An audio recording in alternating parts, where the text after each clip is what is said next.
bunso ko. Kung mabuti daw akong ina, lahat sila mayaman.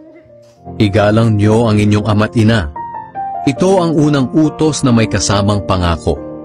At ito ang pangako. Giginhawa ka at hahaba ang buhay mo rito sa lupa.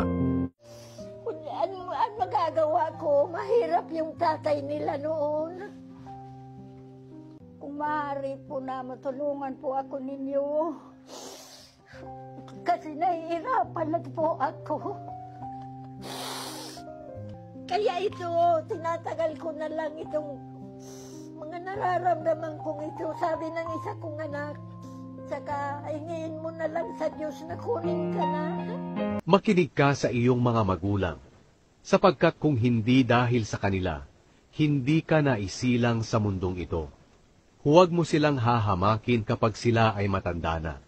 Pagsikapan mong mapa sa iyo ang katotohanan, karunungan, magandang pag-uugali, at pangunawa. At huwag mo itong ipagpapalit sa kahit anumang bagay.